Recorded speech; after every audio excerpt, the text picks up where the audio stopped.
मैं डॉक्टर रमेश वामिश, प्रधानाचार्य राष्ट्रीय विद्यापीठ इंटर कॉलेज पिठला अयोध्या, अपने विद्यालय के सभी सम्मानित शिक्षकों, प्रिय छात्र छात्राओं को नए शिक्षण सत्र की शुभकामनाएं देता हूं। बड़ी दुर्भाग्य की बात यह है कि सत्र का प्रारंभ अप्रैल से होना था, लेकिन विश्व में फैली महामारी कोरोना वायरस के कारण जो उत्पन्न हुई है, इसके चलते विद्यालयों में शिक्षण कार्य प्रारंभ नहीं हो सका, जिसके क्रम में माननीय मुख्यमंत्री शिक्षा मंत्री महोदय द्वारा सोशल नेटवर्किंग के जरिए छात्र छात्राओं के हित को ध्यान में रखते हुए उन्हें पढ़ाने का निवेदन किया गया है। इसी क्रम में अपने विद्यालय के कक्षा 6 से कक्षा 12 तक कक्षावार बच्चों का व्हाट्सएप ग्रुप बनाया गया है और विद्यालय के छात्र छात्राओं द्वारा इसके माध्यम से सभी छात्रों को विषयवार उनका पठन पाठन सुनिश्चित कराया जा रहा है। सभी बच्चों से मेरा आग्रह है कि व्हाट्सएप ग्रुप से जो छूट गए हैं वो जुड़ें और अपना पठन पाठन सुनिश्चित करें। तुम्हारे गुरुजनों द्वारा तुमको अच्छे अच्छे टॉपिक जो तुम्हारे पाठ्यक्रम से संबंधित हैं तुम्हारे पास भेजे जा रहे हैं, उसका विधिवत अध्ययन करोगे। इसी के क्रम में मेरे द्वारा कक्षा 12 के छात्रों को फिजिक्स विषय का पठन पाठन कराया जाएगा और मैं आज उसको प्रारंभ कर रहा हूं। इसके अलावा भी तमाम प्रकार के वीडियो तुमको भेजे जाएंगे, उसको विधिवत पढ़ोगे। जो भी परेशानी होगी फोन के भी माध्यम से उससे विधिवत अपने शंका समाधान तुम कर सकते हो। तो आज हम प्रारंभ कर रहे हैं वैद्युत आवेश। पहला अध्याय तुम्हारा शुरू होता है। तो वैद्युत आवेश क्या है, हम यहीं से प्रारंभ करेंगे। वैद्युत, जैसा कि पिछली कक्षाओं में तुम्हें पढ़ाया जा चुका है, पदार्थ परमाणुओं से मिलकर बना है और परमाणु इलेक्ट्रॉन, प्रोटॉन, न्यूट्रॉन आदि मौलिक कणों से मिलकर बने हैं। इलेक्ट्रॉन और प्रोटॉन, इलेक्ट्रॉन परमाणु के नाभिक के चारों तरफ बाहर चक्कर लगाते हैं, जबकि प्रोटॉन और न्यूट्रॉन परमाणु के नाभिक में होते हैं।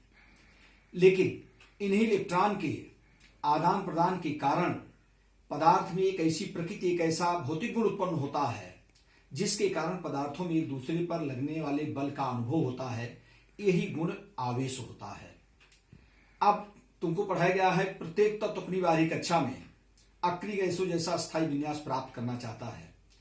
अस्थायी विन्यास मतलब क्या होता है कि अपनी बाहरी कक्षा में कम से कम 8 इलेक्ट्रॉन रखना चाहता है, हाइड्रोजन और हीलियम को छोड़कर। हाइड्रोजन और हीलियम की एक ही कक्षाएं होती हैं, इनमें मात्र 2 इलेक्ट्रॉन होते हैं। बाकी सारे तत्व अपनी बाह्यतम कक्षा में कम से कम 8 इलेक्ट्रॉन रखना चाहते हैं। इस 8 इलेक्ट्रॉन को पूरा करने के लिए वो इलेक्ट्रॉन त्यागते हैं या इलेक्ट्रॉन ग्रहण करते हैं। इसी क्रम में जब हम एक पदार्थ को दूसरे संपर्क में लाते हैं तो एक से इलेक्ट्रॉन दूसरे में चला जाता है या एक दूसरे से इलेक्ट्रॉन किसी पहले में चला आता है, तो जो इलेक्ट्रॉन त्यागता है वो उस पर आ जाता है धन आवेश और जो इलेक्ट्रॉन ग्रहण करता है उस पर आ जाता है ऋण आवेश। तो आवेश की उत्पत्ति का यही कारण है। इलेक्ट्रॉन के स्थानांतरण के कारण पदार्थ में, परमाणु में जो प्रकृति, जो गुण उत्पन्न होता है वही आवेश है।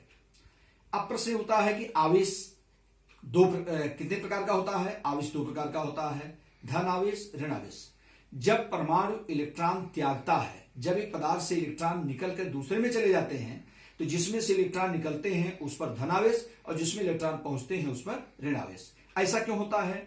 क्योंकि प्रत्येक परमाणु में इलेक्ट्रॉन और प्रोटॉन की संख्या बराबर होती है और तुमको पढ़ाया जा चुका है प्रोटॉन धन आवेश, इलेक्ट्रॉन ऋण आवेशित। तो परमाणु में जितना धन आवेश है उतना ऋण आवेश है, इसलिए परमाणु विद्युत उदासीन होता है।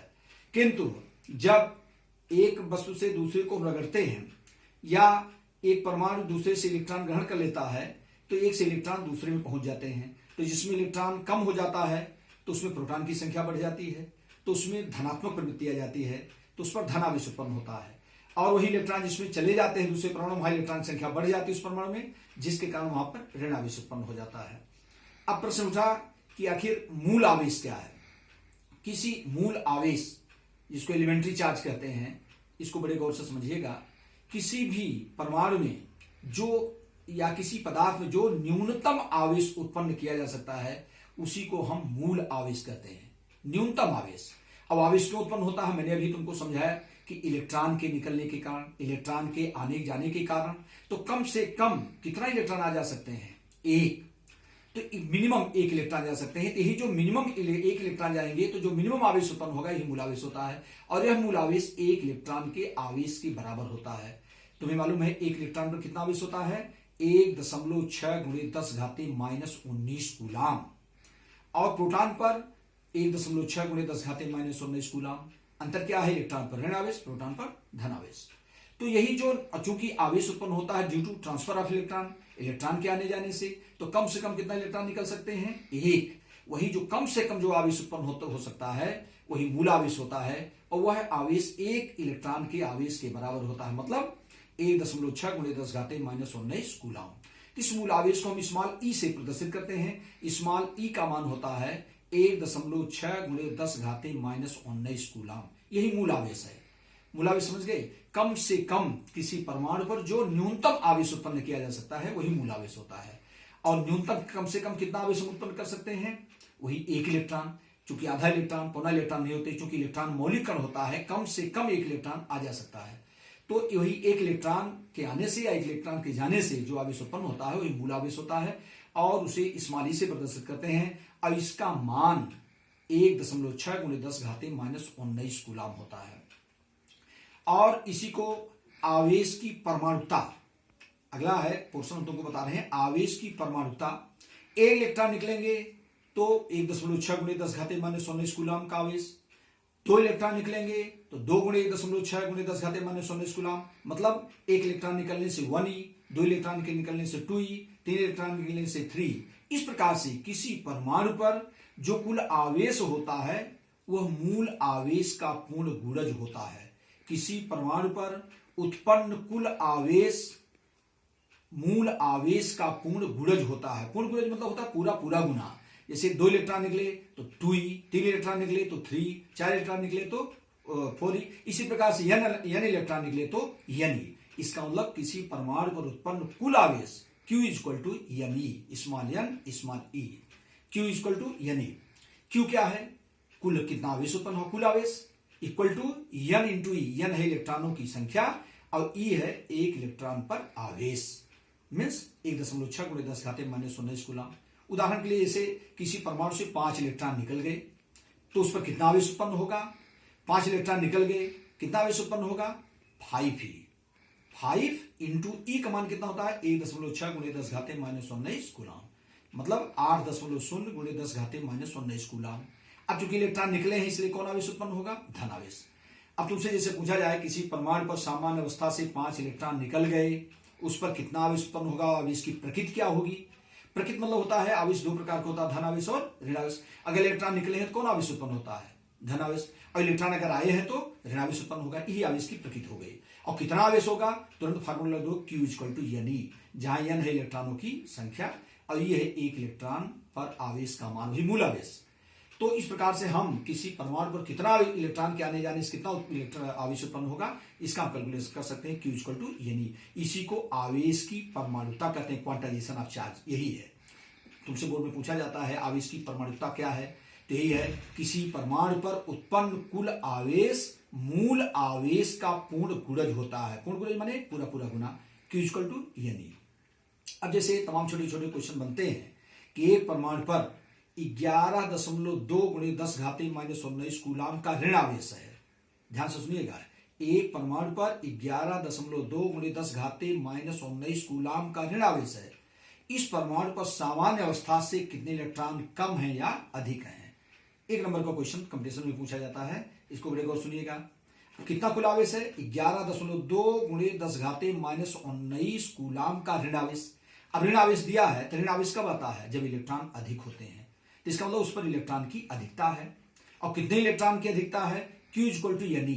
हमको n का मान पूछा जा रहा है, Q = ne, तो n = Q/e। n = Q/e। Q वही 11.2 गुणे 10 घाते -19 कूलाम, जो टोटल आवेश होता है वही Q होता है। और अपान ई का मान होता है 1.6 गुणे 10 घाते -19 कूलाम। तो 10 घाते -19 10 घाते -19 कट जाएगा और 11.2 से 1.6 से भाग दोगे तो आ जाएगा 7 इलेक्ट्रॉन। इसका मतलब उस परमाणु पर 7 इलेक्ट्रॉन अधिक हैं। इस प्रकार से कैलकुलेशन हम कर सकते हैं किस पर इलेक्ट्रॉन ज्यादा है या किस पर इलेक्ट्रॉन कम है। इस प्रकार से आवेश कितने प्रकार का होता है? 2 प्रकार का, धन आवेश और ऋण आवेश।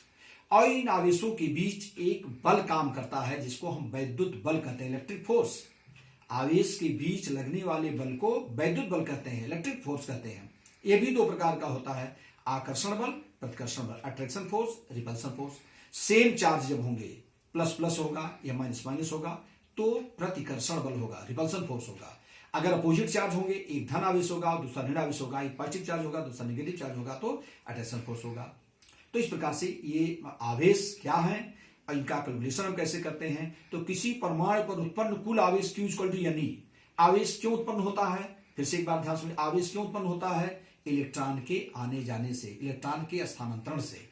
इलेक्ट्रॉन आएंगे तो ऋण आवेश उत्पन्न होगा, इलेक्ट्रॉन निकल जाएंगे तो धन आवेश उत्पन्न होगा। और कितना आवेश उत्पन्न होगा कुल? Q equal to N। Q equal to N, जहां N है इलेक्ट्रॉनों की संख्या और E है एक इलेक्ट्रॉन पर आवेश। इसको जानो, इसमें कभी कभी Q का मान पूछ लिया जाता है, कभी N का मान पूछा जाता है। तो इस प्रकार से इस फार्मूले को अच्छे ढंग से तैयार कीजिएगा। और यह है, उसके बाद इन आवेशों के बीच जो बल काम करता है उसी को वैद्युत बल कहते हैं। और ये वैद्युत बल दो प्रकार का होता है, आकर्षण बल, प्रतिकर्षण बल। अगर अपोजिट चार्ज है, एक धन आवेश है दूसरा ऋण आवेश है, तो आकर्षण बल काम करेगा। अगर दोनों सेम है, दोनों प्लस प्लस हैं या दोनों माइनस माइनस हैं, तो प्रतिकर्षण बल काम करता है। अब इसके बाद प्रश्न उठता है वैद्युत क्षेत्र, इलेक्ट्रिक फील्ड। जब एक आवेश हम लेते हैं, उस आवेश की एक एरिया होती है जहां तक उसका प्रभाव होता है। प्रभाव मीन्स कि अगर कोई दूसरा आवेश उस पर ले आएंगे तो उस पर अगर समान आवेश होगा तो उसको प्रतिकर्षित करेगा, विपरीत आवेश होगा तो उसको आकर्षित करेगा। तो जितनी एरिया तक, और जो दूसरा एक आवेश हम रखते हैं जिसको मूल आवेश कहते हैं, जिसके कारण हमारा एक वैद्युत क्षेत्र स्थापित है। तो वैद्युत क्षेत्र क्या होता है? किसी बिंदु आवेश, पॉइंट चार्ज जो हमारा होता है, उसके चारों तरफ का वह क्षेत्र जहां तक उसके प्रभाव का अनुभव किया जा सके। प्रभाव अनुभव का मतलब क्या होता है कि कोई दूसरा चार्ज ले आए, ये उस पर आकर्षण या प्रतिकर्षण बल उस पर फील हो, अनुभव हो। तो जितनी एरिया तक ये अपना प्रभाव लगता है उसी को हम कहते हैं वैद्युत क्षेत्र, इलेक्ट्रिक फील्ड।